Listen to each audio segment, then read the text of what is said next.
प्रियंका, तुम्हारा बहुत क्लास छूटा है। प्रियंका, आवाज आ यस रही है? सर। तुम्हारा बहुत क्लास छूटा है पहले क्या? सर एक क्लास छूटा था। एक क्लास छूटा था ना। ठीक है, तो अब यस सर। से क्लास कंटिन्यू करो और कोशिश करो कि एक भी क्लास एब्सेंट नहीं हो। ठीक है, तो पहला काम ये है कि सब लोग अपने पास 3 तरह का कॉपी बनाओ। ठीक है, 3 तरह का कॉपी। 3 तरह का कॉपी कैसा कैसा होना चाहिए भाई? तो पहला जो कॉपी होना चाहिए उसमें सिर्फ फॉर्मूला और कॉन्सेप्ट होगा। ठीक है, जो पहला कॉपी होगा उसमें क्या होगा? फॉर्मूला और कॉन्सेप्ट होगा। दूसरा कॉपी जो होना चाहिए वो रफ वर्क होना चाहिए। बेसिकली ऐसा बोल सकते हो कि पहला रफ वर्क होना चाहिए। ठीक है, जिसमें सब कुछ हम लोग करेंगे, मतलब उसमें क्लास में जो हम पढ़ा रहे हैं उसको नोट डाउन कर लेंगे।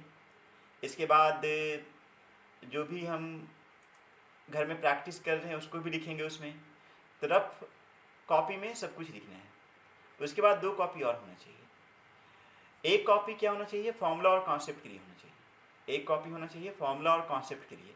ठीक है, और एक कॉपी होना चाहिए डिफ़िकल्ट प्रॉब्लम्स के लिए। डिफ़िकल्ट प्रॉब्लम्स के लिए। ठीक है, तो अगर हम सारे डिफ़िकल्ट प्रॉब्लम्स को एक साथ लिख देते हैं, सारे प्रॉब्लम को नहीं, सिर्फ डिफ़िकल्ट प्रॉब्लम्स को एक साथ लिख देते हैं, तो रिवीजन करने में आसानी होगी। ठीक है, उसी तरह से अगर सारा फॉर्मूला और कॉन्सेप्ट एक जगह लिख देते हैं तो रिवीजन करने में आसानी होगी। हैंड राइटिंग मेरा बहुत ही खराब है। ठीक है, तो धीरे धीरे समझ में आने लगेगा तुम लोगों को। तो हैंड राइटिंग को थोड़ा सा इग्नोर कर सकते हो। वैसे भी हम लिखे क्या हैं, दिख रहा है तुम्हें? बताओ।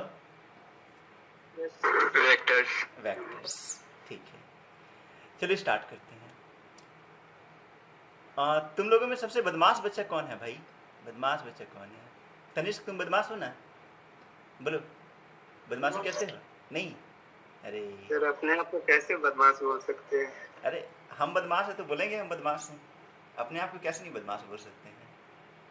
ठीक है, क्या अर्पिता, हम बदमाश हैं कि नहीं हैं?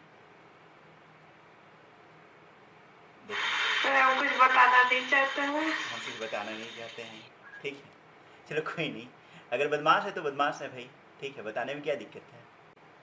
चलो ठीक है, मान लो सर कि वो बाकी सबको ही अपना एक्सपीरियंस से बताएंगे आपको। अच्छा ठीक है, चलो बहुत अच्छी बात है। चलो तनिष्क के बारे में बात करते हैं। तनिष्क का यहाँ पे घर है जिसको हम H से डिनोट किए हैं। तनिष्क का घर कहाँ पे है? इस पॉइंट पे है जिसको हम H से डिनोट किए हैं। ठीक है, और कोरोना के टाइम में उन्हें मार्केट जाना है। ठीक है, मार्केट जाना है, मार्केट से फ्रूट्स लाना है। ठीक है, मतलब यहाँ पे जहाँ एम लिखे हैं वहाँ पे फ्रूट का शॉप है। ठीक है, और सीधा रास्ता है उनके घर से मार्केट तक का। ठीक है, तो क्या किए कि वो सुबह में 9 बजे घर से बाहर निकल गए। ठीक है, लॉकडाउन का समय है, तो घर से बाहर निकले और यहाँ तक पहुँचे। ठीक है, जैसे यहाँ पहुँचे उनको यहाँ पे मामू दिखा। मामू समझते हैं क्या होता है? पुलिस वाला। पुलिस वाला। पुलिस वाला। ठीक है, तो जैसे ही वहाँ पे पहुँचे यहाँ पे इनको मामू दिखा। ठीक है, और मामू से इनको लग गया डर। ठीक है, तो इनको डर लग गया तो क्या किए कि यहाँ पे एक टर्निंग था और टर्निंग से इधर चले गए। ठीक है, टर्निंग से इधर चले गए और टर्निंग के बाद फिर एक टर्निंग मिला, ऐसे जाने लगे। ठीक है, और बगल में उनकी गर्लफ्रेंड का घर दिख गया। ठीक है, अब गर्लफ्रेंड का घर दिख गया तो क्या करेंगे भाई? वो क्या किए, उसके गर्लफ्रेंड के घर के चारों तरफ एक चक्कर लगा दिए। ठीक है, फिर यहाँ पे उसके पिताजी दिखे, उनके फादर दिखे। ठीक है, और फादर इसको दौड़ाना शुरू किए। ये दौड़ना शुरू किए, दौड़ दौड़ के मतलब बाइक से भागना शुरू किए। भाग भाग के यहाँ पे पहुँच गए। ठीक है, तो तनिष्क स्टार्ट किए H से और कहाँ पे पहुँचे? M पे पहुँचे।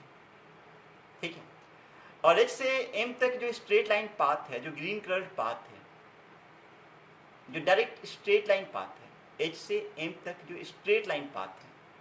ठीक है, वो मान लो कि बस 5 किलोमीटर है। ठीक है, H से M तक का जो स्ट्रेट लाइन पाथ है वो कितना है? बस 5 किलोमीटर है। और जो ऐसे घूम घूम के गए हैं, ये मान लो कि 15 किलोमीटर है। ठीक है, ये कितना है? 15 किलोमीटर। तो H से M तक का जो स्ट्रेट लाइन पाथ है, ठीक है, this is the shortest path, और इसको हम बोलते हैं डिस्प्लेसमेंट। H से M तक जो स्ट्रेट लाइन पाथ है, this is the shortest path and this is known as displacement. ठीक है, और जो एक्चुअल पाथ है जिससे ये गए हैं, जो एक्चुअल पाथ है जिससे गए हैं, उसको बोलते हैं डिस्टेंस। ठीक है, तो शॉर्टेस्ट पाथ को हम बोलते हैं डिस्प्लेसमेंट। थोड़ा लिखने में दिक्कत हो रहा है, ठीक है। और जो एक्चुअल पाथ है इसको हम लोग क्या बोलते हैं? डिस्टेंस बोलते हैं। तो actual path is distance and shortest path is displacement.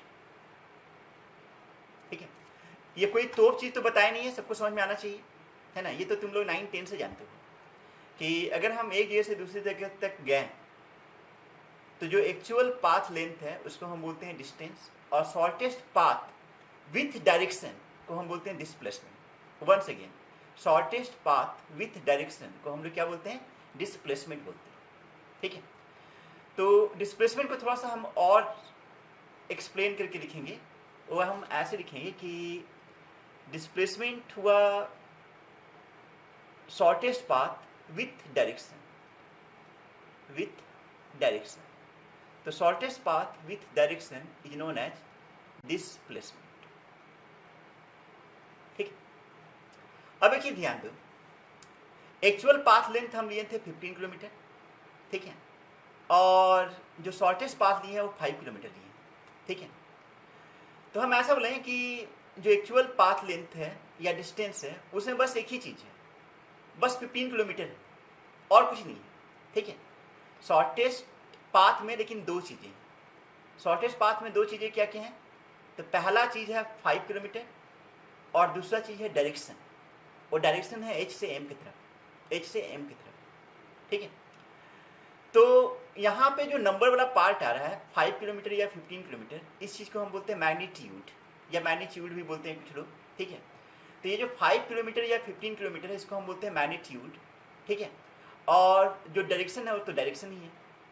तो अगर कोई भी फिजिकल क्वांटिटी जिसमें मैग्नीट्यूड और डायरेक्शन दोनों हो उसको हम वेक्टर बोल सकते हैं। कोई भी फिजिकल क्वांटिटी जिसमें मैग्नीट्यूड और डायरेक्शन दोनों हो उसको हम वेक्टर बोल सकते हैं। बोलेंगे कि नहीं बोलेंगे आगे बताएंगे। ठीक है, ऑब्वियसली अगर कोई वेक्टर, ऑब्वियसली अगर कोई क्वांटिटी जिसमें सिर्फ मैग्नीट्यूड हो उसको हम बोलते हैं स्केलर। वंस अगेन, अगर किसी फिजिकल क्वांटिटी में मैग्नीट्यूड और डायरेक्शन दोनों है तो उसको हम वेक्टर बोल सकते हैं, लेकिन सिर्फ मैग्नीट्यूड, ठीक है, तो उसको हम पक्का बोलेंगे स्केलर ही। ठीक है, आगे हम डिस्कशन करेंगे। अभी तुम लोग को दो चीज समझना है कि हम दो वर्ड पे स्ट्रेस दे रहे हैं। पहला वर्ड पे हम स्ट्रेस दे रहे हैं वो है मैग्नीट्यूड, मैग्नीट्यूड। ठीक है, और दूसरा जो वर्ड है वो है डायरेक्शन। ठीक है, डायरेक्शन के बारे में कुछ एक्सप्लेन करने की जरूरत नहीं है। डायरेक्शन हो सकता है east, west, north, south, up, down, left, right, these are directions. ठीक है, लेकिन मैग्नीट्यूड को थोड़ा सा हम एलाबोरेट कर दे रहे हैं। मैग्नीट्यूड बोल सकते हैं रफली कि लेंथ या फिर साइज, लेंथ या फिर साइज। ठीक है, मतलब रफली हम बोल सकते हैं साइज या फिर लेंथ, इसी को हम लोग क्या बोलते हैं? मैग्नीट्यूड। जैसे डिस्टेंस के केस में मैग्नीट्यूड था 15 किलोमीटर और डिस्प्लेसमेंट के केस में मैग्नीट्यूड कितना था? 5 किलोमीटर। समझ आए? तो हम लोग कुछ डेफिनेशन लिख रहे हैं। पहला डेफिनेशन लिखते हैं स्केलर, स्केलर। ठीक है, scalar are those physical quantities, those physical quantities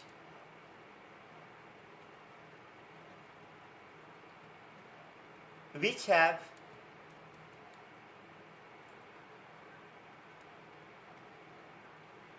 only magnitudes, which have only magnitudes, ठीक है, but no direction, which have only magnitudes, ठीक है, या magnitude but no direction, are known as scalar। थोड़ा time being हम यही बोलेंगे, are known as scalar. ठीक है, और स्केलर का एक बड़ा अच्छा एग्जाम्पल था अभी, क्या था? डिस्टेंस। तुम लोग बताओ, कुछ और एग्जाम्पल दो, तुम लोग कुछ और एग्जाम्पल दो, कुछ और एग्जाम्पल दो। स्पीड, बहुत अच्छा, ठीक है। कुछ और एग्जाम्पल दो भाई। तनिष्क तुम बताओ भाई, कुछ एग्जाम्पल दो।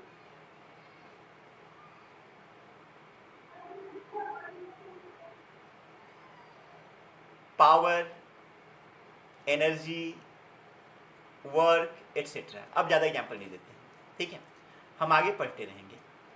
तो स्केलर में सिर्फ मैग्नीट्यूड होता है, डायरेक्शन नहीं होता है, ठीक है। वैसे आगे हम ये देखेंगे कि स्केलर में डायरेक्शन भी हो सकता है, ऐसा हो सकता है, ठीक है, वो आगे हम देखेंगे।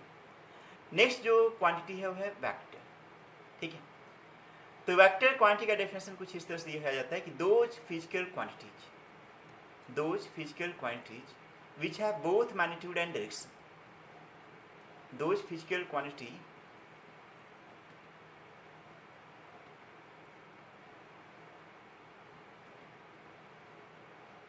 which have both magnitude and direction। अच्छा, हैंड राइटिंग में जहां दिक्कत होगा तुम लोग पूछना, which have both magnitude and direction are known as vectors, ठीक है। देखो ये हम रफ डेफिनेशन दिए हैं, एग्जैक्ट डेफिनेशन नहीं है, ठीक है। एग्जैक्टली होता क्या है उसके लिए हम ऐड कर रहे हैं। कुछ ऐड करने के पहले हम एक चीज एक्सप्लेन कर रहे हैं, तब समझ में आएगा, ठीक है। कुछ ऐड करने के पहले हम कुछ एक्सप्लेन कर रहे हैं, तब समझ में आएगा। जैसे मान लो हम एक एग्जाम्पल लिए इलेक्ट्रिक करंट का, ठीक है। इलेक्ट्रिक करंट में मैग्नीट्यूड और डायरेक्शन दोनों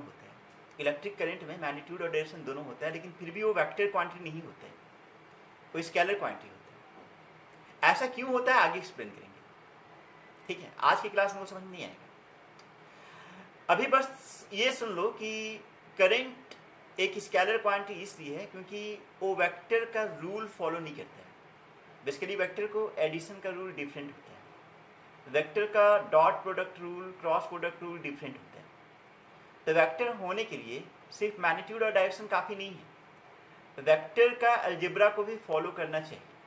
मतलब वेक्टर का एडिशन रूल, वेक्टर का सब्ट्रैक्शन रूल, वेक्टर का प्रोडक्ट रूल अगर फॉलो करे तभी जाके उसको हम वेक्टर बोलते हैं, अदरवाइज उसको वेक्टर नहीं बोलेंगे, ठीक है।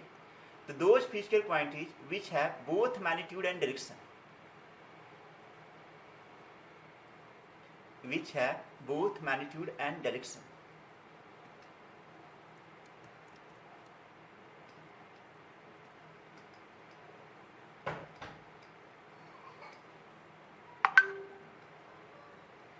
and follows vector addition rule या वेक्टर अलजेब्रा भी हम बोल सकते हैं, ठीक है।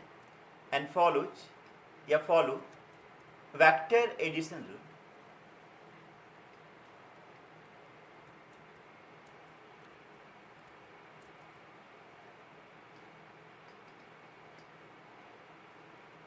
Are known as vectors.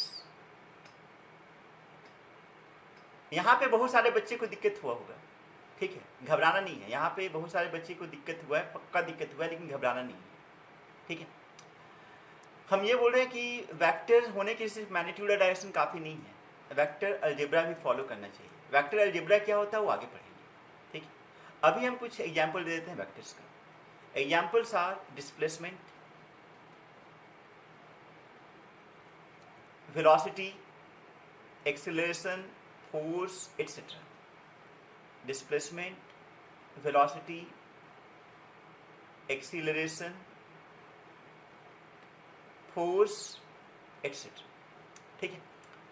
कभी कभी तुमसे ये पूछ दिया जाएगा कि current has both magnitude and direction but it is not a vector quantity, why? ठीक है, ये पूछा जाएगा। जैसे एक क्वेश्चन हम लिख देते हैं कि तुमसे ये पूछ दिया जाए कि current has both magnitude and direction, current has both magnitude and direction,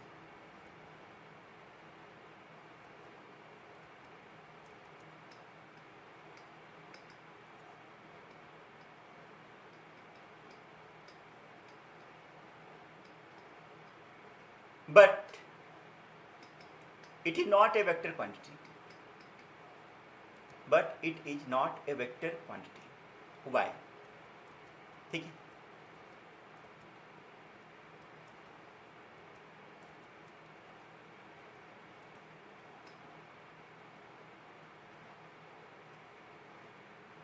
hand writing में जहां प्रॉब्लम होगा पूछना।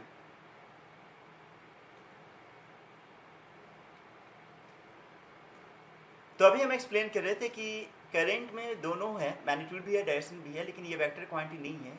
क्यों नहीं है? क्योंकि it does not follow vector addition rule. ठीक है, तो अगर एक लाइन में आंसर दे दें तो हम बोल सकते हैं कि because it does not follow vector addition rule. और वेक्टर एडिशन रूल होता है ट्रायंगल लॉ, पैरेललोग्राम लॉ, जो कि हम बाद में पढ़ेंगे, अभी जानने की जरूरत भी नहीं है। ठीक है, तो because it does not follow vector addition rule.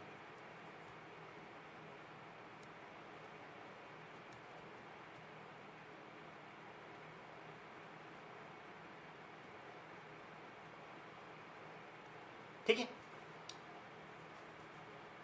Ganesh जल्दी से आप बताइएगा कि वेक्टर क्वांटिटी कैसा होता है। गणेश बताइए वेक्टर क्वांटिटी कैसा होता है।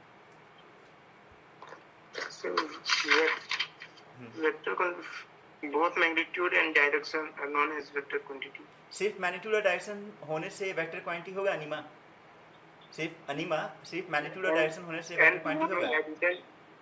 No sir, addition rule. हाँ, वेक्टर एडिशन रूल फॉलो करना चाहिए, एडिशन रूल फॉलो करना चाहिए, तभी जाके इसको हम क्या बोलेंगे? वेक्टर बोलेंगे। ठीक है, तो तनिष्क आप बताइए कि करंट वेक्टर क्वांटिटी क्यों नहीं है भाई? करंट वेक्टर क्वांटिटी क्यों नहीं है? जो एडिशन रूल फॉलो नहीं करते हैं। कौन सा एडिशन रूल फॉलो नहीं करता है?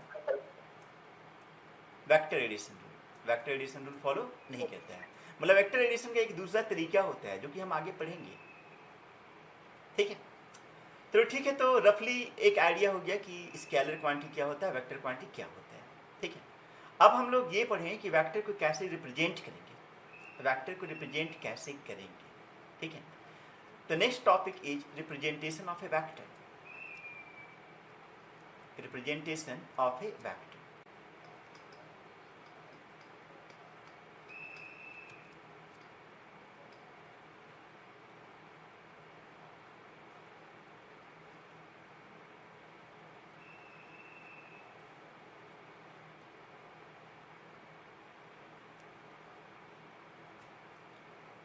तो देखो, वेक्टर को अगर रिप्रेजेंट करना है तो वेक्टर को जनरली हम एक एरो से डिनोट करते हैं या एरो से रिप्रेजेंट करते हैं। ठीक है, वेक्टर को हम लोग कैसे रिप्रेजेंट करते हैं? एरो से।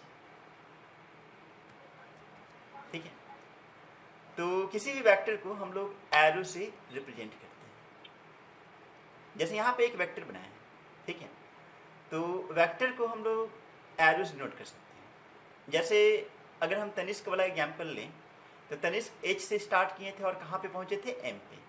ठीक है, तो उनका जो डिस्प्लेसमेंट था वो एच से एम की तरफ था, तो एच से एम की तरफ हम क्या करेंगे? एक एरो बना देंगे। This represents a vector quantity graphically.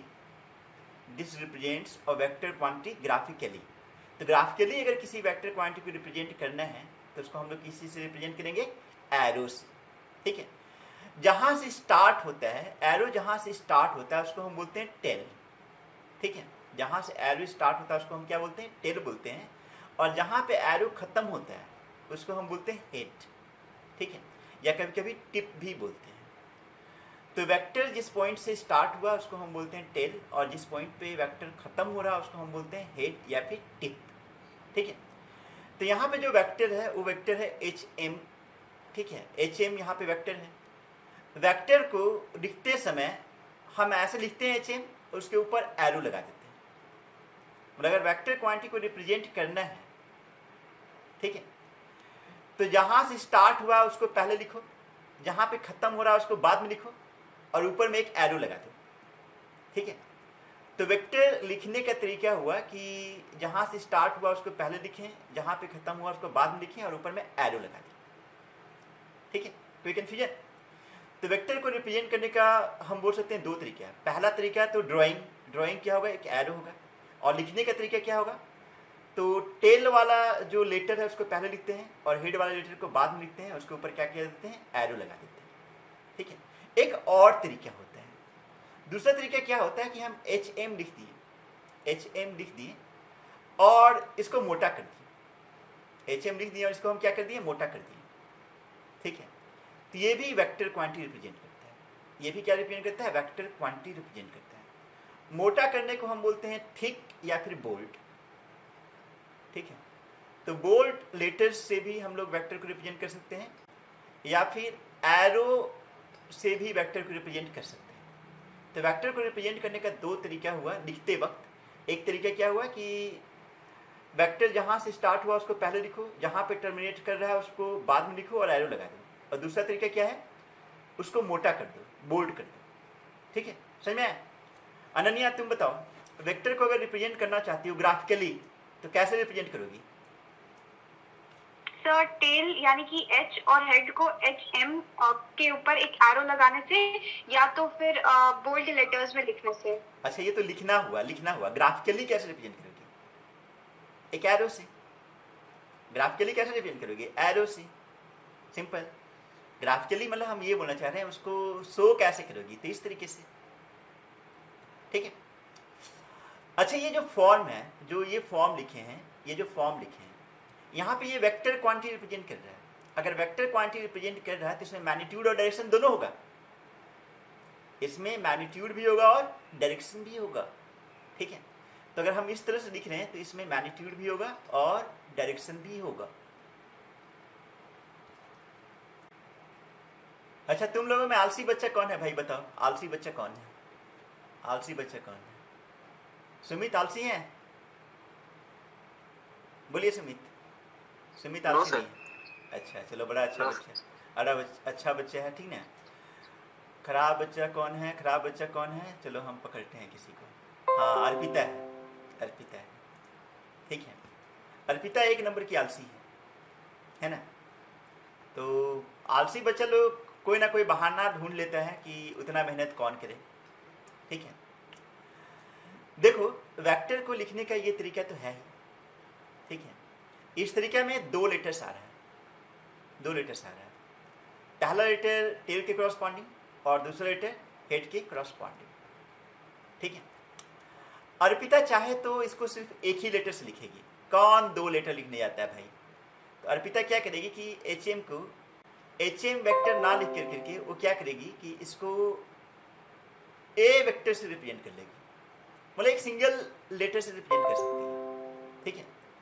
मतलब ये जो HM वेक्टर है उसको चाहे तो हम एक सिंगल लेटर से भी रिप्रेजेंट कर सकते हैं, ठीक है। मतलब दो लेटर से ना लिख करके हम एक सिंगल लेटर से रिप्रेजेंट कर सकते हैं। तो HM वेक्टर को हम चाहे तो A वेक्टर से लिख सकते हैं। हाँ, A वेक्टर ही रिजर्व है ऐसा कुछ नहीं है।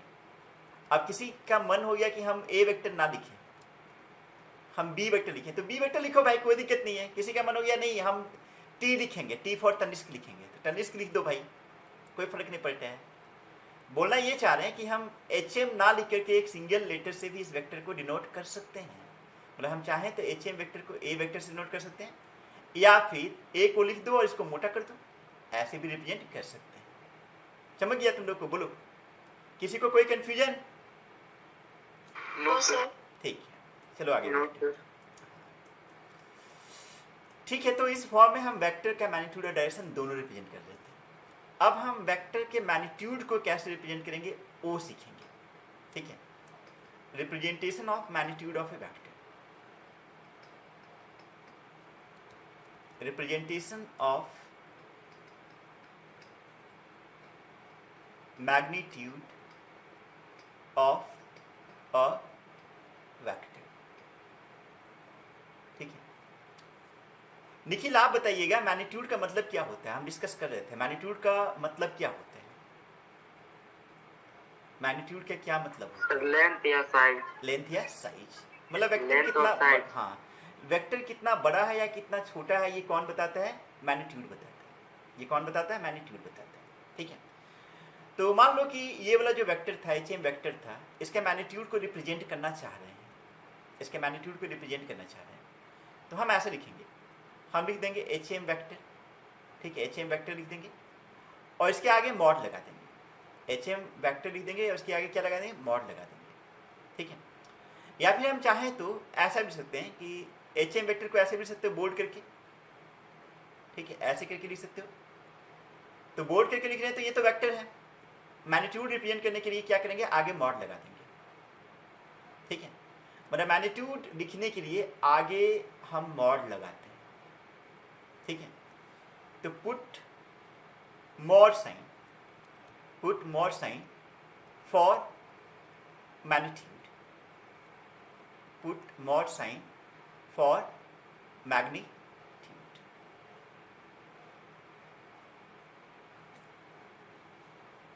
आगे बढ़ते हैं।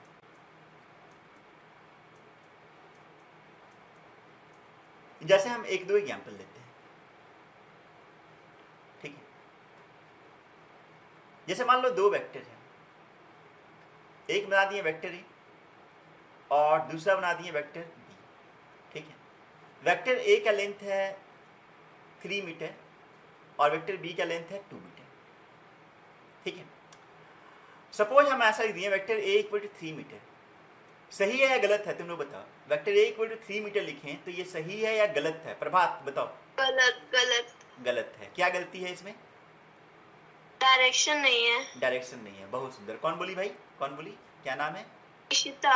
इशिता, बहुत सुंदर बहुत सुंदर। तो वेक्टर ए अगर हम 3 मीटर लिख दे रहे हैं तो दिस इज रॉन्ग, बिकॉज इसमें डायरेक्शन भी होना चाहिए भाई, डायरेक्शन भी होना चाहिए, दिस इज रॉन्ग, है ना। हाँ, अगर हम ऐसा लिख दें, वेक्टर ए लिख दिए और आगे मॉड लगा दिए, मॉड लगा दिए, और अब अगर हम 3 मीटर लिखें तो सही है गलत है? अब सही। सही सही है सर। ठीक है, अब सही, क्योंकि वेक्टर ए का मैग्नीट्यूड है 3 मीटर, वेक्टर ए 3 मीटर नहीं है, वेक्टर ए के लिए डायरेक्शन भी बताना पड़ेगा, ठीक है। सिमिलरली अगर हम वेक्टर बी का मॉड लिख दें तो वेक्टर बी का मॉड क्या लिखना चाहिए भाई, बताओ तुम लोग। अभिषेक के साथ तुम 2 बताओ। मीटर 2 मीटर, ठीक है। तो वेक्टर बी का जो मैग्नीट्यूड होगा वो क्या होगा, 2 मीटर होगा, ये भी सही है ना। अच्छा, अगर तुमसे ये पूछा जाए कि वेक्टर ए बड़ा है या वेक्टर बी बड़ा है, क्या बोलोगे? वेक्टर ए बड़ा है या वेक्टर बी बड़ा है? बड़ा कौन है? Vector A. Vector A. Best हम ये बोलेंगे कि वेक्टर ए का मैग्नीट्यूड वेक्टर बी के मैग्नीट्यूड से बड़ा है। बेस्ट हम लोग क्या बोलेंगे, वेक्टर ए का मैग्नीट्यूड वेक्टर बी के मैग्नीट्यूड से बड़ा है, ठीक है। ये बेस्ट सेंटेंस होगा। तो हम कुछ चीज नोट डाउन कर रहे हैं, नोट डाउन कर रहे हैं, ठीक है, नोट करके लिखते हैं। पहला पॉइंट ये है कि किसी भी वेक्टर का मैग्नीट्यूड नेगेटिव नहीं हो सकता है, वेक्टर का मैग्नीट्यूड नेगेटिव नहीं हो सकता है, ठीक है, क्योंकि मैग्नीट्यूड का मतलब होता है लेंथ या फिर साइज, लेंथ नेगेटिव होता नहीं है, ठीक है। तो magnitude of A vector can never be negative, ठीक है, magnitude of a vector can never be negative.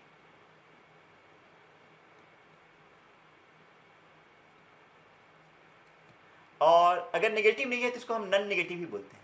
Non negative का मतलब पॉजिटिव नहीं होता है, नॉन नेगेटिव का मतलब पॉजिटिव नहीं होता है, नॉन नेगेटिव का मतलब होता है 0 या 0 से बड़ा है, ठीक है। 0 से बड़ा है तब पॉजिटिव है, नॉन नेगेटिव मतलब 0 या 0 से बड़ा। The magnitude of A vector is never negative.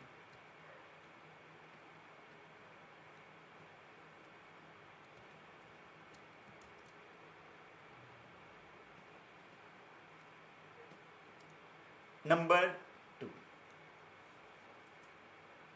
we can compare magnitudes of two similar vectors. We can compare magnitudes of two similar vectors. इसका मीनिंग क्या है थोड़ा और एक्सप्लेन करते हैं, ठीक है। We can compare magnitude of two similar vectors. देखो, अगर तुमसे ये पूछ दिया जाए कि फोर्स है और फोर्स का मैग्नीट्यूड है 10 न्यूटन, ठीक है, और वेलोसिटी है, वेलोसिटी का मैग्नीट्यूड है 2 मीटर पर सेकेंड, ठीक है, और तुमसे ये पूछा जाए कि किसका मैग्नीट्यूड बड़ा होगा भाई, फोर्स का मैग्नीट्यूड बड़ा होगा या वेलोसिटी का मैग्नीट्यूड बड़ा होगा, तो आंसर क्या होगा? पायल बताओ, फोर्स का मैग्नीट्यूड बड़ा होगा या वेलोसिटी का मैग्नीट्यूड बड़ा होगा, बोलो। सर इसमें यूनिट सेम नहीं है तो आंसर कंपेयर नहीं कर सकते, we can not compare, right. ठीक है, तो आस्था तुम बताओ भाई, तुमको समझ में आया आस्था? Yes sir. ठीक है, यहाँ पे हम इन दोनों को कंपेयर नहीं कर सकते हैं, we can not compare magnitudes of force and velocity because they are different type of physical quantities. एक फोर्स है और एक वेलोसिटी है, दोनों का यूनिट डिफरेंट है, तो कंपेयर कहाँ से करेंगे भाई? ठीक है, तो force and velocity can not be compared, है ना। यहाँ कंपेरिजन का कोई सिचुएशन ही अराइज नहीं होता है, तो we can not compare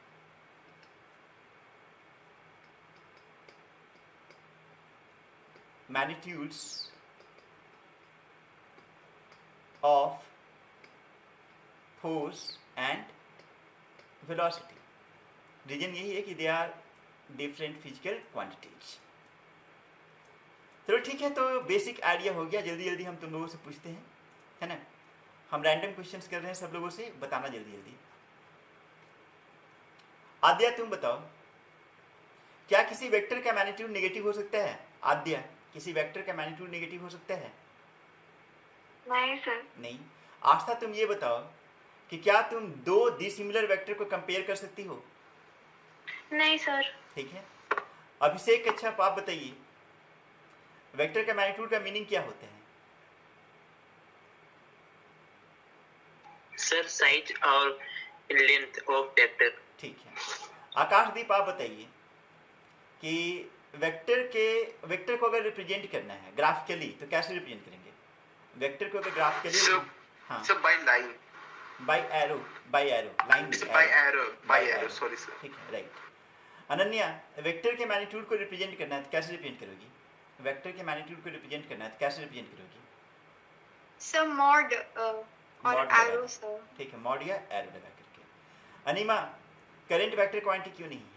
current vector quantity क्यों नहीं है? Sir vector addition rule follow नहीं करते। ठीक है। अरमान, अगर मान लो Yes, कि एक वेक्टर है, ठीक है, एक वेक्टर है जो कि ईस्ट डायरेक्शन में है, ईस्ट डायरेक्शन में, ठीक है, और उसके मैग्नीट्यूड को हम 10 मीटर से लिख रहे हैं, उसका मैग्नीट्यूड मान लो 10 मीटर है, ठीक है, और हम बोलें कि vector A equal to 10 metre है, तो सही स्टेटमेंट है या गलत स्टेटमेंट है? Vector A equal to 10 metre बोल रहे हैं, तो सही स्टेटमेंट है या गलत स्टेटमेंट है? सही स्टेटमेंट है सर, सही स्टेटमेंट है। Vector A equal to 10 direction भी है ना। हाँ, डायरेक्शन भी है, तो सही या गलत? सही है सर। सही है। इसी तरह वेक्टर ए इक्वल टू तो 10 सर इसमें मीटर, डायरेक्शन तो नहीं आप बोल लेना, हाँ डायरेक्शन हम नहीं बोले, वेक्टर ए इक्वल टू सिर्फ 10 मीटर बोल रहे हैं, आप ये गलत हो जाए। वो गलत है। इस भी रिप्रेजेंट सही क्या होगा? सही क्या होगा निखिल? सही क्या होगा? सर सही मॉड लगाना पड़ेगा सर। हाँ, मॉड लगाना पड़ेगा, mod A equal to 10 metre लिख देंगे, तब जाके क्या होगा? सही होगा। ठीक है, तो बाकी 3-4 बच्चे रह गए, पायल रह गई, प्रभात रह गए, राहुल रह गए, सोमू रह गए, तनिष्क रह गए, विदिशा रह गई। ठीक है, उन लोगों से नेक्स्ट क्वेश्चन करेंगे। हाँ, लेकिन सब लोग सुन ही रही है क्या क्या हम पूछें।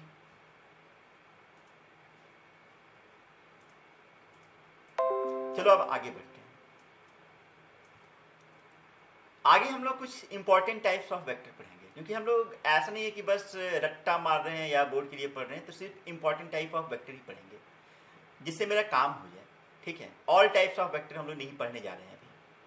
ठीक है, तो some important types of vectors.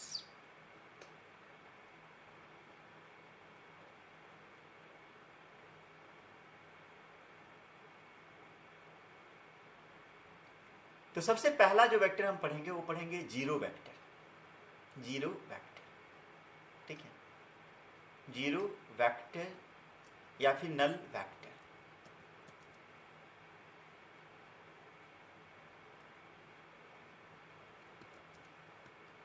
तो नाम से समझ में आ रहा है कि हम इसको बोल रहे हैं जीरो वेक्टर।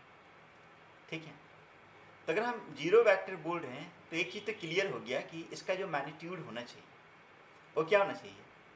जीरो होना चाहिए। जीरो। ठीक है, थोड़ा लिखने में दिक्कत हो रहा है, एक मिनट रुको।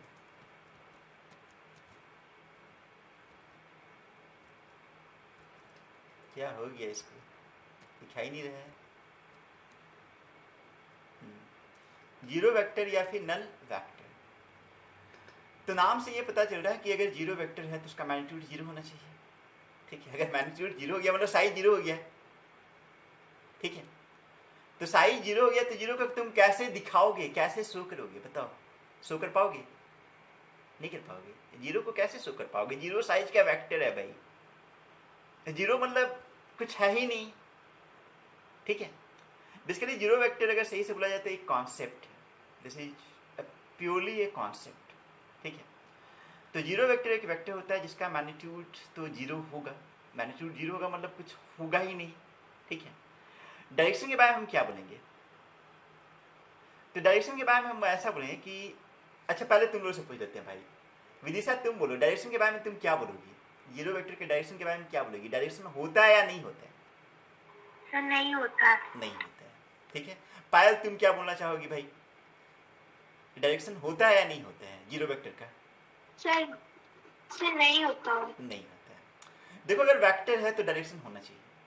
अगर वेक्टर है तो डायरेक्शन होना चाहिए, हाँ। लेकिन साइज जब जीरो है तो डायरेक्शन कुछ भी हो सकता है। हम ये नहीं बोलेंगे कि उसका डायरेक्शन नहीं होगा, हम ये बोलेंगे कि उसका डायरेक्शन होगा, लेकिन डायरेक्शन कुछ भी हो सकता है, कुछ भी हो सकता है। और इसको हम बोलते हैं कि इसका जो डायरेक्शन होगा वो आर्बिट्रेरी होगा। डायरेक्शन क्या होगा? आर्बिट्रेरी। आर्बिट्रेरी का मतलब होता है कुछ भी।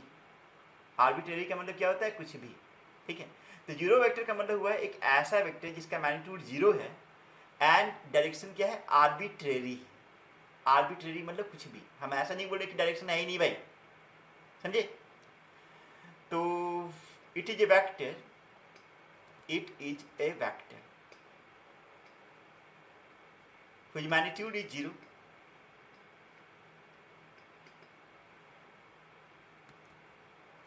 and its direction is arbitrary. It is a vector of zero magnitude and arbitrary direction. Arbitrary का मीनिंग क्या बताए थे अनन्या? आर्बिट्रेरी का मीनिंग क्या बताए थे? कुछ भी। ठीक है, आर्बिट्रेरी का मतलब होता है कुछ भी, कुछ भी। ठीक है, जीरो वेक्टर को रिप्रेजेंट करने का तरीका होता है, वो तरीका ये होता है कि तुम जीरो लिख दो, ठीक है, और जीरो के ऊपर एरो लगा दो। जीरो लिख दो और जीरो के ऊपर क्या लगा दो? एरो। या ऐसा कर दो कि जीरो को मोटा कर दो। ठीक है, तो जीरो को अगर मोटा कर दें तो जीरो वेक्टर रिप्रेजेंट कर रहा है, या जीरो के ऊपर एरो लगा दें तो जीरो वेक्टर हो गया। ठीक है, ऑब्वियसली जीरो, अरे मॉड से तो मैग्नीट्यूड होगा ना। जीरो वेक्टर मतलब वेक्टर हुआ, और इसका जो मैग्नीट्यूड है वो क्या होगा? जीरो। क्लियर हुआ? अभी भी कंफ्यूजन है? इस फॉर्म में वेक्टर हुआ ना, ठीक है, और ऐसे जो लिखे हैं वो क्या है? उसका मैग्नीट्यूड है। ठीक, क्या अभी भी कंफ्यूजन? नहीं होना चाहिए। ठीक, कंफ्यूजन नहीं होना चाहिए। आगे बढ़ते हैं। जीरो वेक्टर के बाद में नेक्स्ट जो वेक्टर पढ़ेंगे, ठीक है, जो सबसे इंपॉर्टेंट वेक्टर है वो है तुम्हारा यूनिट वेक्टर। और हम ऐसा बोलेंगे कि ये सबसे इंपॉर्टेंट वेक्टर है वेक्टर में।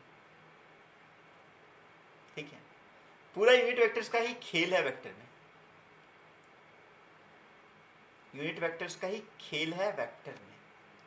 ठीक है, देखो यूनिट आया है यूनिटी से। यूनिटी बोल सकते हैं वन। यूनिटी का मतलब क्या बोल सकते हैं? वन। तो एक ऐसा वेक्टर जिसका मैग्नीट्यूड वन हो या यूनिटी हो, यूनिटी मतलब वन, तो इस तरह के वेक्टर को हम क्या बोलेंगे? यूनिट वेक्टर बोलेंगे। ठीक है, एक ऐसा वेक्टर जिसका मैग्नीट्यूड यूनिटी हो, ठीक है, मतलब कि वन हो, उस तरह के वेक्टर को हम लोग क्या बोलेंगे? यूनिट वेक्टर बोलेंगे। ठीक है, तो a vector whose magnitude is unity।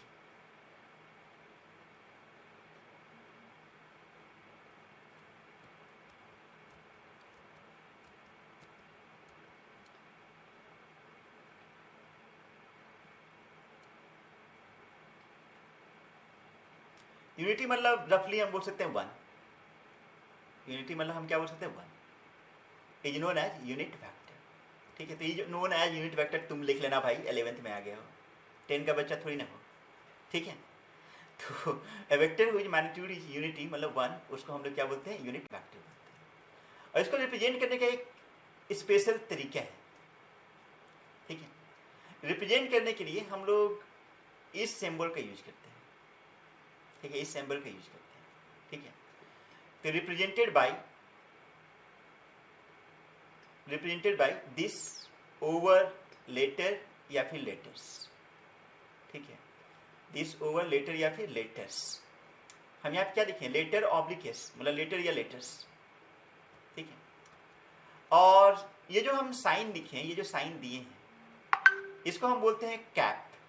इसको हम क्या बोलते हैं, कैप बोलते हैं, टोपी जैसा ये, इसलिए इसको हम कैप बोलते हैं। कुछ लोग इसको हैट भी बोलते हैं, कुछ लोग इसको कैरेट भी बोलते हैं। ठीक है, हम कैप बोलेंगे, तो कैप भी बोलते हैं, हैट भी बोलते हैं और कैरेट भी बोलते हैं। ठीक है, अभी फिर कोई आया भाई, देख लीजिए कौन है।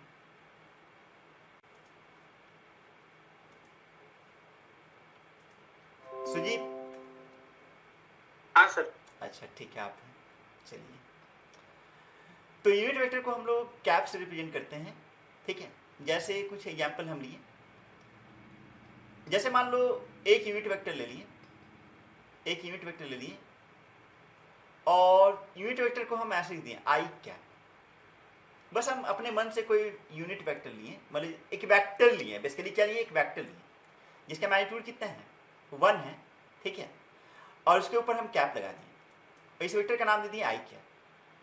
सिमिलरली हम एक वेक्टर ले सकते हैं जे कैप, सिमिलरली हम एक वेक्टर ले सकते हैं के कैप, सिमिलरली हम वेक्टर ले सकते हैं एन कैप। ठीक है, अरे कुछ नहीं है यहाँ पे, बस हम यही बता रहे हैं कि यूनिट वेक्टर को हम लोग कैसे रिप्रेजेंट कर सकते हैं। तो किसी भी लेटर के ऊपर कैप लगा दो, तो लेटर के ऊपर कैप लगा दोगे तो इसका मतलब क्या होगा, वो यूनिट वेक्टर होगा। अब अगर तुमसे ये पूछा जाए कि आई कैप का मैग्नीट्यूड कितना होगा, आंसर होगा 1। आंसर क्या होगा, 1, क्योंकि दिस इज यूनिट वेक्टर। ठीक है, उसी तरह से अगर हम तुमसे ये पूछ दें कि जे कैप का मैग्नीट्यूड कितना होगा, आंसर क्या होगा, 1। ठीक है, उसी तरह से अगर हम ये पूछ दें कि एन कैप का मैग्नीट्यूड कितना होगा, तो तुम्हारा आंसर क्या होगा, 1 होगा। ठीक है, तो कोई भी अगर यूनिट वेक्टर हो जाए तो उसका मैग्नीट्यूड क्या होगा, 1 होगा। ठीक है, तुम लोग अभी कहाँ पढ़ रहे हो, कहाँ पढ़ रहे हो?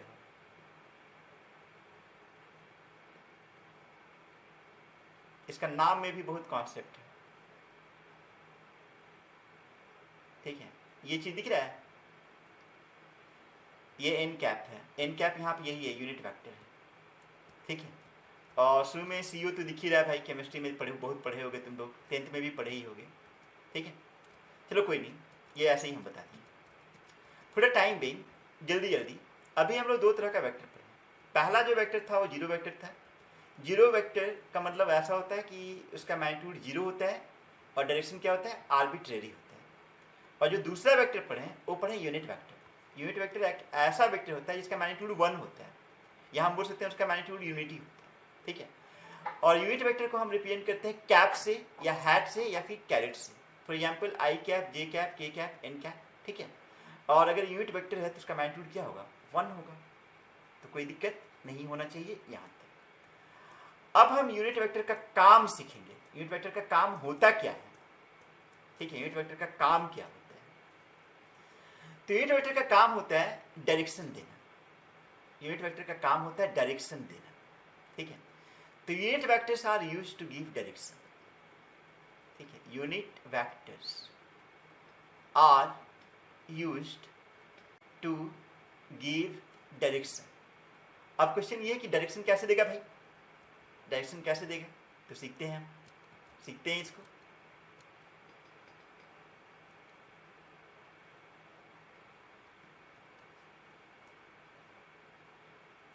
देखो, अभी हम लोग अपना जो मतलब जो स्टडी है उसको सिर्फ 2D तक रिस्ट्रिक्ट रख रहे हैं, 3D में नहीं जा रहे हैं। 3D में 2 क्लास के बाद जाएंगे। ठीक है, अभी सिर्फ हम 2D में पढ़ रहे हैं। देखो, 2 डायमेंशन में क्लास 10 तक तुम लोग जानते हो कि 2 तरह का एक्सिस होता है, एक होता है एक्स एक्सिस और दूसरा होता है वाई एक्सिस। ठीक ठीक है। आगे हम लोग पढ़ेंगे कि 3 एक्सिस होते हैं और तीसरा जो एक्सिस होता है वो होता है जेड एक्सिस, ठीक है, वो आगे हम पढ़ेंगे। फॉर द टाइम बीइंग हम क्लास 10 तक ही रिस्ट्रिक्ट रख रहे हैं और ये एज्यूम कर रहे हैं कि सिर्फ 2 डायमेंशन में ही कोई भी वेक्टर ले रहे हैं, ठीक है। तो 2 डायमेंशन में सिर्फ एक्स एक्सिस होगा, वाई एक्सिस होगा और क्या होगा, ओरिजिन होगा, ठीक है। और 2 बड़ा इंपॉर्टेंट यूनिट वेक्टर होते हैं, एक होता है आई कैप और एक होता है जे कैप, ठीक है। आई कैप एक यूनिट वेक्टर होता है जो कि एक्स एक्सिस की तरफ लिया जाता है। आई कैप एक यूनिट वेक्टर होता है जो किधर लिया जाता है, एक्स एक्सिस की तरफ होता है। और जे कैप एक यूनिट वेक्टर होता है जो कि वाई एक्सिस की तरफ लिया जाता है, ठीक है। तो I cap is a unit vector, is a unit vector along positive x-axis, along positive x-axis, ठीक है।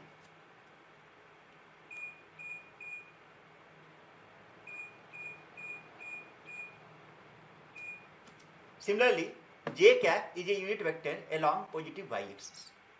J cap is a unit vector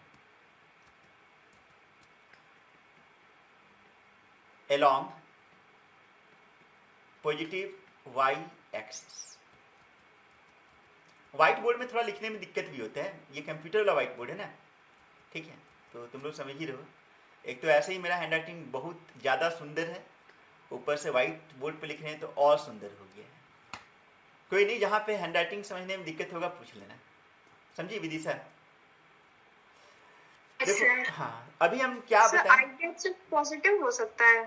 हाँ, आगे आगे आई कैप जहां तक बात है वो पॉजिटिव ही होगा, जे कैप जहां तक बात है वो पॉजिटिव ही होगा, ठीक है। For the time being I cap की बात जहां तक है वो पॉजिटिव ही होगा, जे कैप की जहां तक बात है वो पॉजिटिव ही होगा, ठीक है, फॉर द टाइम बीइंग, ठीक है।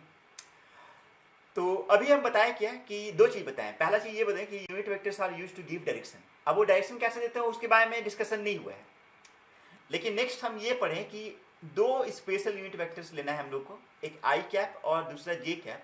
आई कैप किधर लिया जाता है, अलोंग पॉजिटिव एक्स एक्सिस, और जे कैप किधर लिया जाता है, अलोंग पॉजिटिव वाई एक्सिस। अब इसका यूज बता रहे हैं, वो समझना।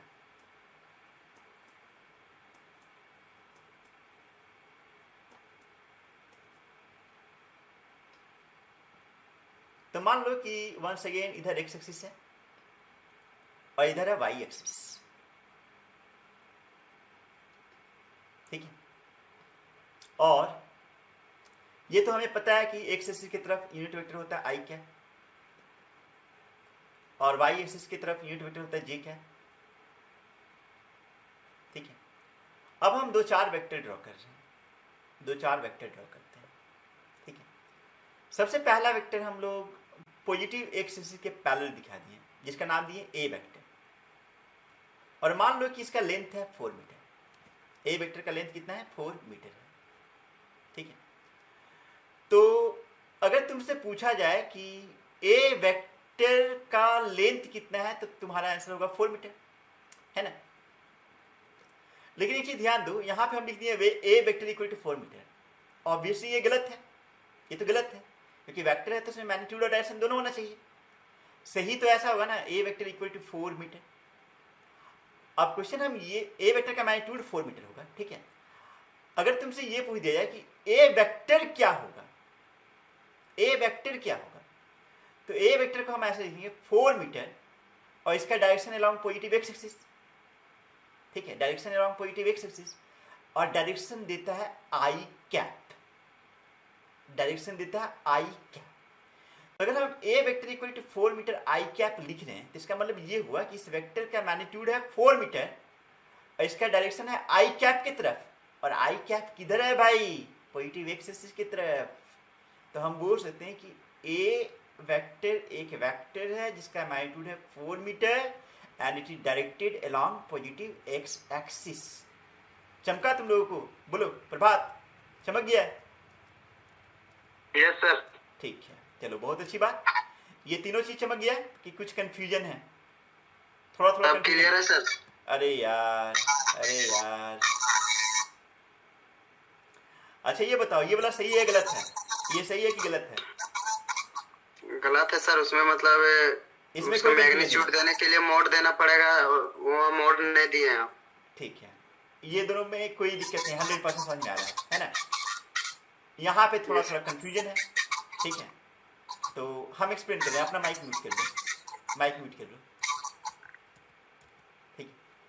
देखो वेक्टर ए में दो पार्ट है ना भाई, एक मैग्नीट्यूड है और एक डायरेक्शन है। मैग्नीट्यूड हुआ 4 मीटर और डायरेक्शन आई कैप दे रहा है, ठीक है। देखो आई कैप का मैग्नीट्यूड कितना है, आई कैप का मैग्नीट्यूड कितना है 1, तो अगर हम 1 से 4 मीटर को मल्टीप्लाई कर दिए तो 4 मीटर ही रहा ना। ये आई कैप ये बता रहा है कि ये एक वेक्टर है जो किधर है, पॉजिटिव एक्सिस की तरफ है। अभी हम 2-3 और एग्जांपल देंगे तो पूरा क्लियर हो जाएगा, ठीक है। हाँ तो सर यहाँ पे बस अगर ए एरो लिखेंगे तो भी चलेगा, अगर आई कैप लिखना हो तो। ए एरो लिखेंगे तब भी चलेगा, मतलब हम नहीं किए ए एरो ही तो लिखे यहाँ मतलब पे। जैसे लास्ट वाला सर आप जो लिखे हैं A arrow is equal to 4 metre I I cap, तो हाँ। सर उस टाइम वो चलेगा बिना मॉड दिए? हाँ बेसी अब तो चलेगा ही। अब अगर तुम ऐसा ही देती mod A equal to 4 metre I cap, तब तो ये गलत हो गया ना। मॉड ए वेक्टर तो 4 मीटर है ना भाई, ठीक है। वेक्टर ए होगा 4 मीटर आई कैप। चलो आगे बढ़ते हैं। और अगर एरो दूसरे साइड हो तो? आते हैं सबका आंसर मिलेगा, सबका आंसर मिलेगा, बस थोड़ा सा पेशेंस रखो, ठीक है, थोड़ा सा पेशेंस रखो। चलो नेक्स्ट एग्जांपल लेते हैं। मान लो कि एक दूसरा वेक्टर है वेक्टर बी, जो कि वाई एक्सिस के पैरेलल है, और वेक्टर बी है 4 न्यूटन। 4 न्यूटन है, मतलब वेक्टर बी फोर्स को रिप्रेजेंट कर रहा है, ठीक है।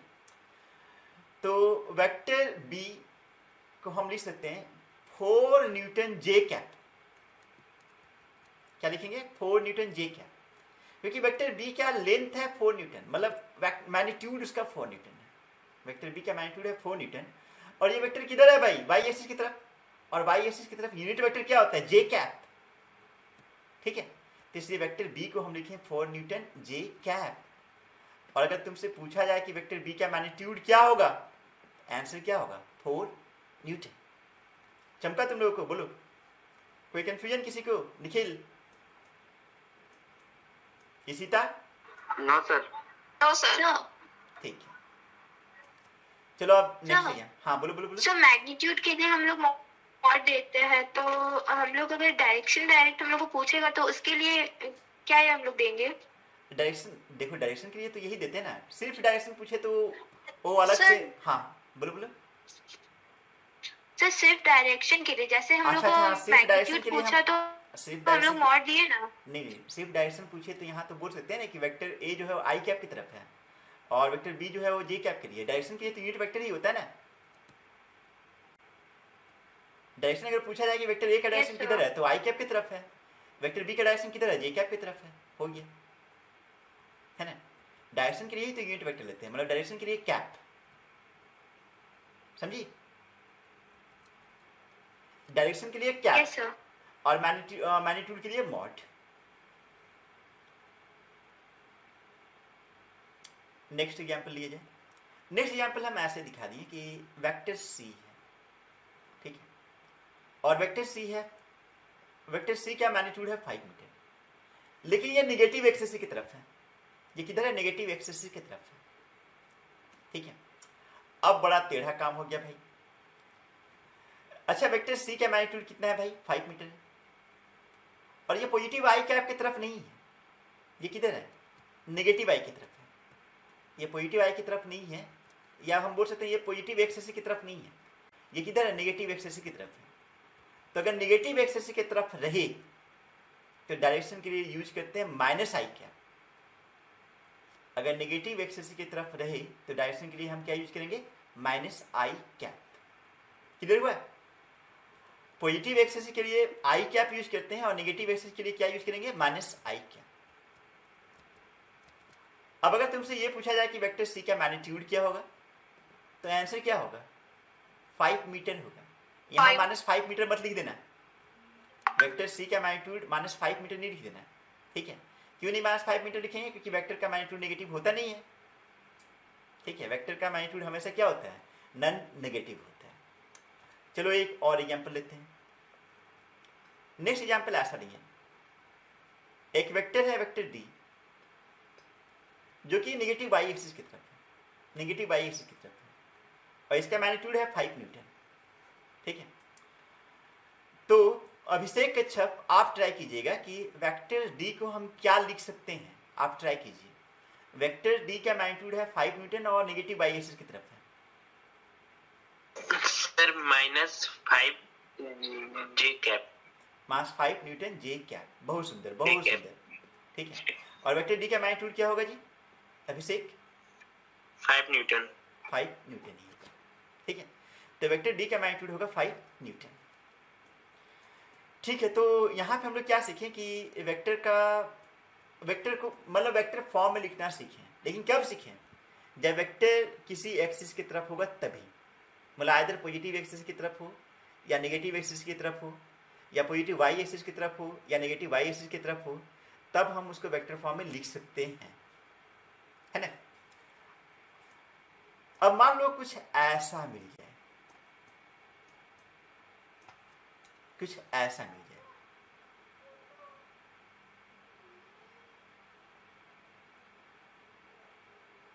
इधर एक्स एक्सिस है, इधर वाई एक्सिस है।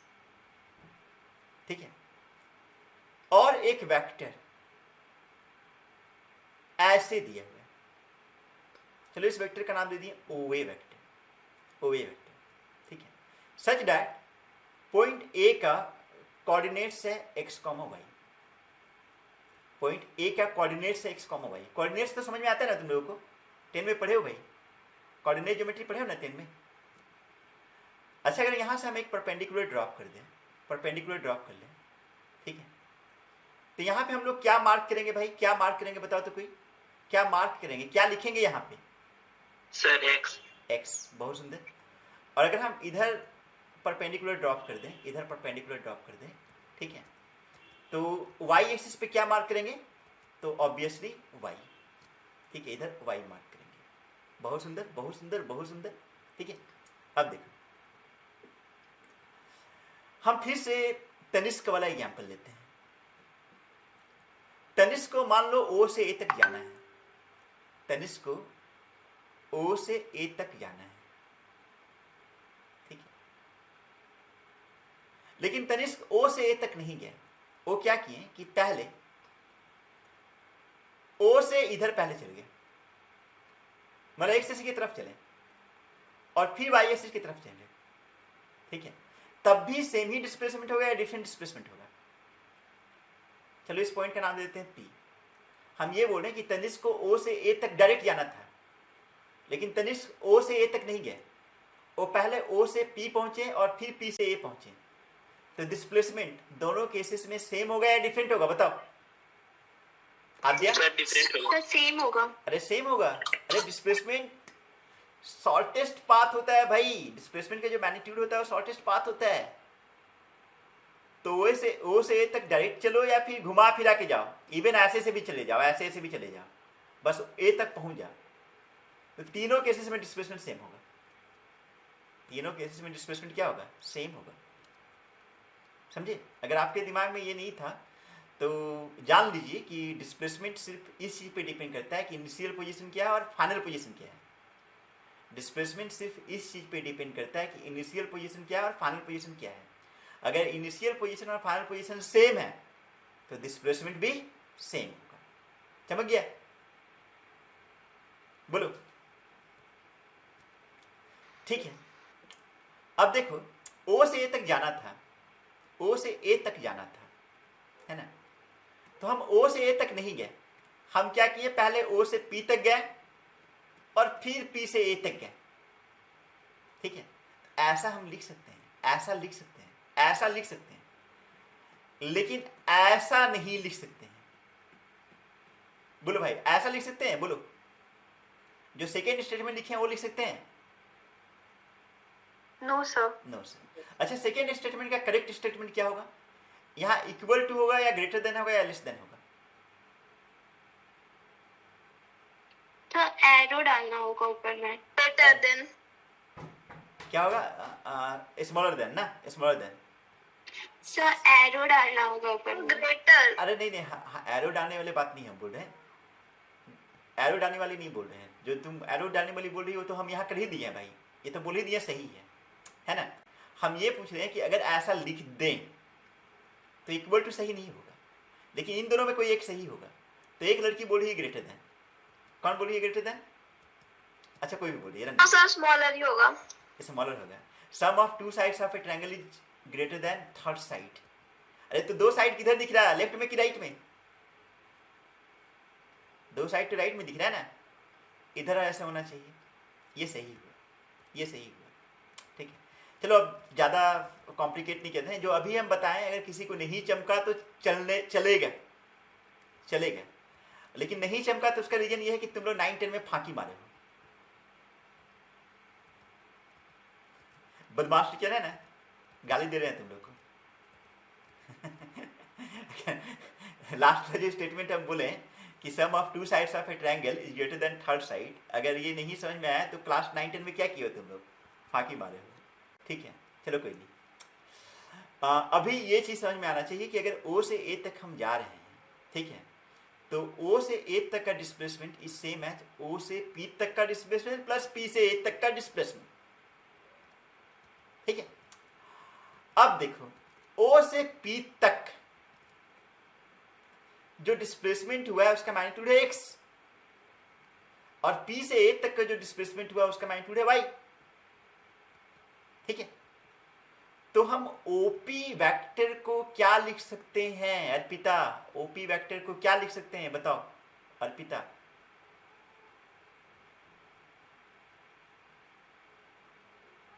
और कोई बताओ भाई, अनन्या, OP वेक्टर को क्या लिख सकते हैं? XI cap. XI cap. और PA वेक्टर को क्या लिख सकते हैं, कोई बताओ भाई? PA वेक्टर को क्या लिख सकते हैं? YJ cap. YJ कैप लिख सकते हैं, राइट, ठीक है। मतलब OA वेक्टर हुआ XI cap plus YJ cap, ठीक है। मतलब हम OA वेक्टर लिखना चाह रहे थे तो हम क्या किए, OA वेक्टर को जबरदस्ती दो पार्ट में डिवाइड कर लिए, है ना। पहला पार्ट था OP और दूसरा पार्ट क्या था, PA। तो OA vector is equivalent to OP vector plus PA vector, और ऑब्वियसली OP वेक्टर है XI कैप और PA वेक्टर क्या है, YJ कैप, ठीक है। नेक्स्ट, अगर तुमसे ये पूछा जाए कि OA वेक्टर का मैग्नीट्यूड क्या होगा, OA वेक्टर का मैग्नीट्यूड क्या होगा, तो स्टैंडर्ड 9-10 में हम लोग पाइथागोरस थ्योरम पढ़े हैं, पाइथागोरस थ्योरम पढ़े हैं। अगर बेस x हो, परपेंडिकुलर y हो, तो हाइपोटेनस क्या होगा भाई बताओ पायल? x² plus y²। Under root होगा कि नहीं होगा भाई? होगा, ठीक है, अंडर रूट होगा। मतलब OA वेक्टर क्या होगा, under root x² plus y², ठीक है। तो इस तरह से हम लोग किसी भी वेक्टर को 2 डायमेंशन में रिप्रेजेंट कर सकते हैं। अच्छा, यहाँ पे किसी को दिक्कत है? अनिमा दिक्कत है? No sir. नहीं। अरमान, इशिता दिक्कत है तुम्हें? No sir. नो सर, चलो सही, बहुत अच्छा, बहुत अच्छे बच्चे हो भाई, सब कुछ समझ जा रहे हो। चलो अब एक दो एग्जाम्पल लेते हैं, एक दो और एग्जाम्पल लेते हैं।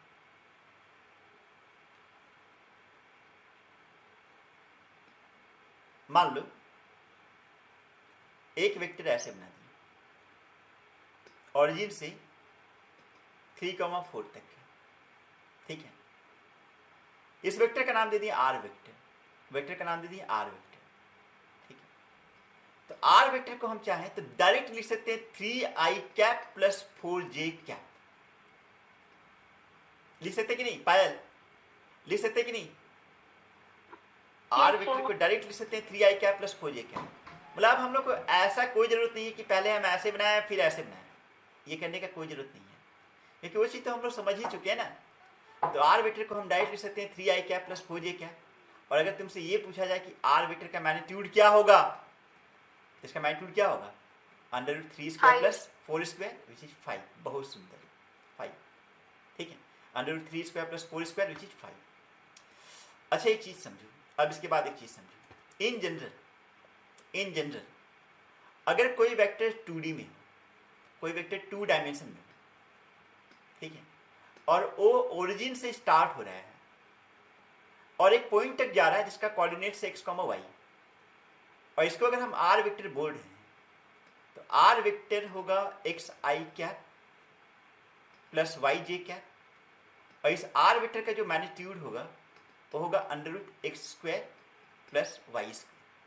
ठीक है, तो बार बार एक ही चीज बोल रहे हैं, यहाँ तक कुछ ऐसा नहीं बोले कि जो पहले से नहीं बोले थे। एक और चीज, x और y का भी कुछ नाम है। x को हम बोलते हैं x component of vector r, x को बोलते हैं x component of vector r, और y को बोलते हैं y component of vector r। x को बोलते हैं x component of vector r और y को क्या बोलते हैं, y component of vector r।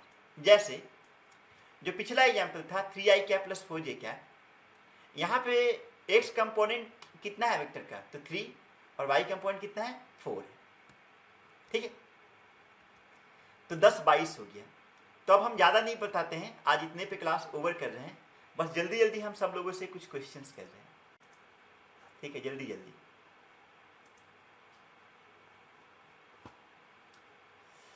Vidisha तुम बताओ, एक वेक्टर है जो है 3i cap minus 4j cap, 3i cap minus 4j cap, इसका x कंपोनेंट कितना है, y कंपोनेंट कितना है, बताओ विदिशा। एक वेक्टर है 3i cap minus 4j cap, तो उसका x कंपोनेंट क्या होगा और y कंपोनेंट क्या होगा?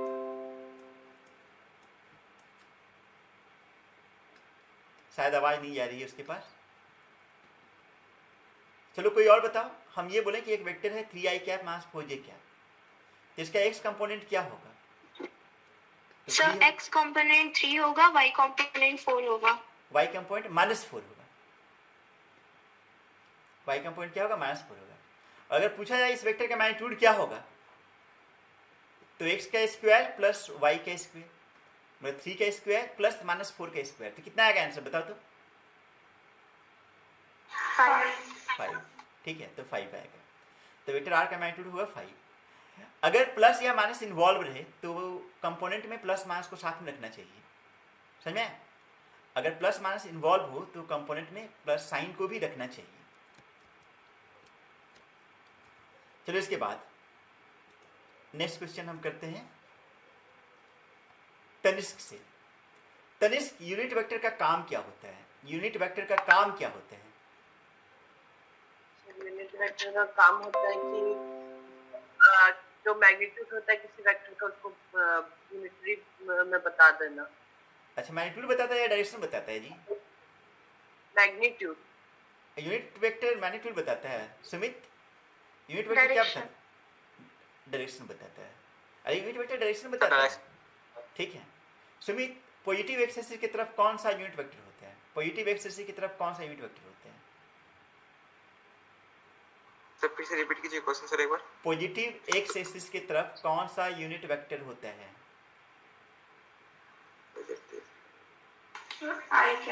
आई क्या? राहुल, पॉजिटिव वाई एक्सिस की तरफ कौन सा यूनिट वेक्टर होता है? जे कैप। प्रभात, आई कैप का मैग्नीट्यूड कितना होता है? Sir 1 unit. 1 यूनिट। ठीक है। पायल, एक वेक्टर है नेगेटिव एक्स एक्सिस की तरफ, एक वेक्टर है नेगेटिव एक्स एक्सिस की तरफ, उसका मैग्नीट्यूड है 4 मीटर, तो वेक्टर को कैसे लिखोगी? तो मैग्नीट्यूड कितने है? मैग्नीट्यूड है 4 मीटर और डायरेक्शन है नेगेटिव एक्स एक्सिस की तरफ। Negative, sir negative y axis और एक्स एक्सिस, नेगेटिव एक्सिस की तरफ, नेगेटिव एक्स एक्सिस की तरफ। नेगेटिव x से तो उसका होगा -4 मीटर आई कैप। -4 मीटर आई कैप। बहुत सुंदर। ठीक है निखिल, एक वेक्टर है नेगेटिव वाई एक्सिस की तरफ और उसका मैग्नीट्यूड है 4 मीटर। एक वेक्टर है नेगेटिव वाई एक्सिस की तरफ, मैग्नीट्यूड है 4 मीटर, वेक्टर को कैसे लिखोगे? Yes sir. आवाज नहीं आई क्या? नहीं सर। अरे यार कैसे होगा? एक वेक्टर है नेगेटिव वाई एक्सिस की तरफ, -4 मैग्नीट्यूड है 4 मीटर। ठीक है, तो इसको वेक्टर फॉर्म में कैसे लिखोगे? Yes sir. इसको वेक्टर फॉर्म में कैसे लिखोगे, मतलब डायरेक्शन के साथ कैसे लिखोगे? तो -4 मीटर जे कैप, -4 मीटर जे कैप। Yes sir. ठीक है। गणेश, जीरो वेक्टर का डायरेक्शन किधर होता है? जीरो वेक्टर का डायरेक्शन किधर होता है? जीरो वेक्टर का डायरेक्शन किधर होता है? ऐसे डायरेक्शन होता है कि आर्बिट्ररी नहीं होता है? डायरेक्शन होता है। आर्बिट्ररी होता है। आर्बिट्रेरी होता है, मतलब कुछ भी होता है, कुछ भी होता है। आदित्य, जीरो वेक्टर का मैग्नीट्यूड कितना होता है भाई? सर जीरो ही होता है। जीरो ही होता है, ठीक है। अरमान, किसी वेक्टर को अगर रिप्रेजेंट करना चाहते हैं, वेक्टर को रिप्रेजेंट करना चाहते हैं तो कैसे रिप्रेजेंट करते हैं? उसके ऊपर एरो देके एरो देखिए, कोई या और उसको तरीका है? बोल्ड में लिख के। बोर्ड में लिख करके, ठीक है। अनिमा, सिर्फ मैग्नीट्यूड को कैसे रिप्रेजेंट करोगी? Sir mod sine. Mod sine के अंदर वेक्टर लगा देंगे, ठीक है। आकाशदीप, क्या Yes, कोई sir. दो सिमिलर वेक्टर के मैग्नीट्यूड को कंपेयर कर सकते हैं? कोई दो सिमिलर डिसिमिलर वेक्टर के मैग्नीट्यूड को कंपेयर sir. कर सकते हैं? नहीं, no sir. No sir. Astha, किसी वेक्टर का मैग्नीट्यूड नेगेटिव हो सकता है? आस्था, किसी वेक्टर का मैग्नीट्यूड नेगेटिव हो सकता है या नहीं हो सकता है, बताओ। No sir. No sir. Abhishek, magnitude negative हो सकता है? No sir. नहीं, ठीक है। आस्था का माइक में प्रॉब्लम था लेकिन रिप्लाई की है। आद्या, करंट वेक्टर क्वांटिटी है ना? करंट वेक्टर क्वांटिटी है ना? नहीं सर। तो क्या है भाई और क्यों है? स्केलर है स्केलर है। और क्यों स्केलर है भाई? कि वेक्टर एडिशन रूल फॉलो नहीं करता है। बहुत सुंदर, ठीक है। तो आज का क्लास हम यहीं पे ओवर कर रहे हैं। देखो, हम कोशिश किए कि फिजिक्स को बहुत इजी वे में समझाएं, ठीक है। फिजिक्स इतना इजी नहीं है, फिजिक्स बहुत डिफिकल्ट है। तो अभी हम थोड़ा स्लो पढ़ाएंगे ताकि फिजिक्स में इंटरेस्ट आ जाए तुम लोग को, ठीक है। उसके बाद बहुत खतरनाक पढ़ाएंगे ठीक है, मतलब थोड़ा जब समझ में आने लगे तब फिर हम खतरनाक पढ़ाएंगे। अभी आराम से मतलब इजी कॉन्सेप्ट को करो, ठीक है।